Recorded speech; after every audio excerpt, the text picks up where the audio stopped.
Viceroy's Bill Elliott. So take Bill's advice. Change to Viceroy, the only cigarette with smoother tobacco, plus better filter to give you the smoothest taste of all.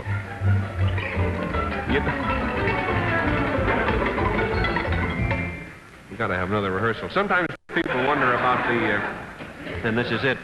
Sometimes people wonder about the state of TV comedy. Are the stars burning themselves out, appearing too often? Where will the comedians of tomorrow come from, that sort of thing?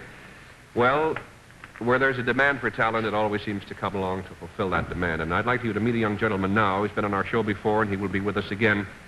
And he's doing great right now. I think within a year or two, he'll be one of the very top comedy stars. A wonderful guy. Let's welcome Don Adams again. Here he is.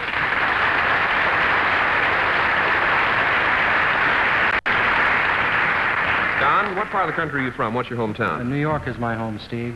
Well, we're reaching there tonight, Don. And we have a lot of folks out there watching you, so have a lot of fun for them, will you?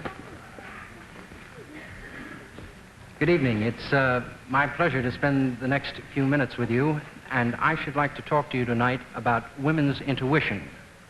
Now, you're probably wondering why I chose women's intuition. Well, the main reason is that it's my act. But partly, I would like to familiarize anybody who doesn't know too much about how this works. This is the way it works with me in my house. For example, it's a cold morning, and the car won't start. And you've tried everything that you know. You've cleaned the spark plugs, and you've cleaned the carburetor, and you've charged the battery. Nothing helps. The car won't start. And your wife walks in, and you say, honey, the car won't start. And she says, of course, the bolt is loose on the license plate. So you smile and you tighten the bolt on the license plate.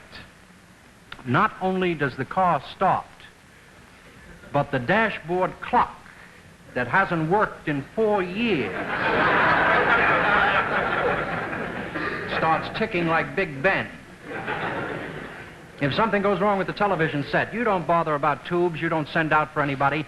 You go downstairs to the basement and you tap a certain pipe 3 times. Sometimes you tap the wrong pipe and you have to be led back down again like a child and shown. I was working in the workshop the other day with an electric drill, and the electric drill wouldn't work. And I said, honey, the electric drill won't work. And she said, change your shoes. So I put on a pair of old white sneakers, and the electric drill still wouldn't work. I said, honey, I changed my shoes, and the electric drill still won't work. She said, stupid. I said, change the fuse. Who ever heard of making an electric drill work by changing your shoes?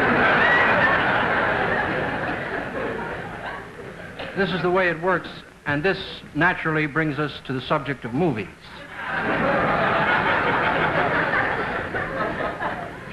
I saw a movie the other day. It was one of these pictures about the British in India, the lives of a Bengal lancer. And have you ever noticed that these movies are always alike? The characters are always the same. Even the names are the same. For example, the old British colonel is always Colonel Carruthers. And the handsome young lieutenant is always Lieutenant Forsyth.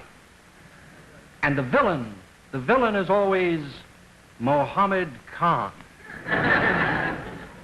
And the producer is always Bernie Khan.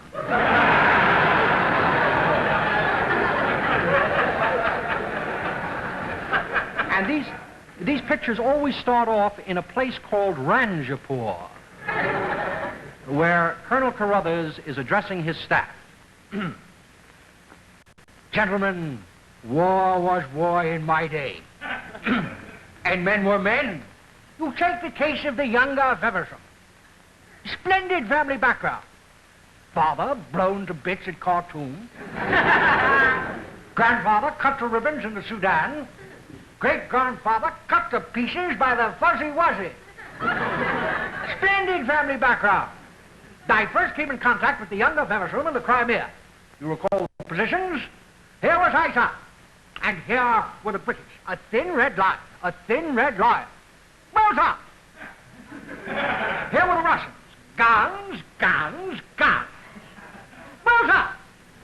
A man came to me, paralyzed with fear. Paralyzed with fear. The younger of Henderson. I can't face those guns, I said. I looked at the man in my own silly way and I said, would you rather face me, sir? Well, sir, he bolted into those guns just as the barrage was starting. 2 minutes later, the smoke cleared. And there was Feversham.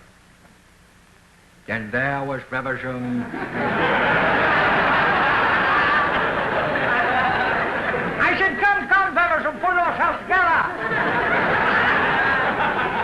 Too late, the man went completely to pieces. Then, of course, there's always a scene where the handsome young Lieutenant Forsythe reports for duty. Did you ever notice this guy, always strong and straight as a ramrod, all spit and polish, the perfect example of an Army career man?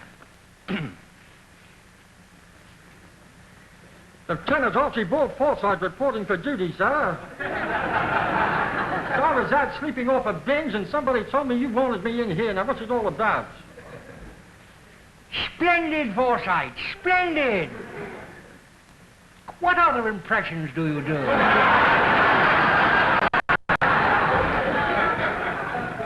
Then, of course, there is always the scene at the mountain stronghold fortress of the Oxford-educated Mohammed Sidney Khan. Mahad Sai, send in the British dog. Down, boy, down. Now send in Lieutenant Forsythe. Sir Forsythe, I have heard about you. They say that you are the bravest man in the British Lancers, that you will not cry or talk under the most violent torture. Well, we shall see. Give me your hand.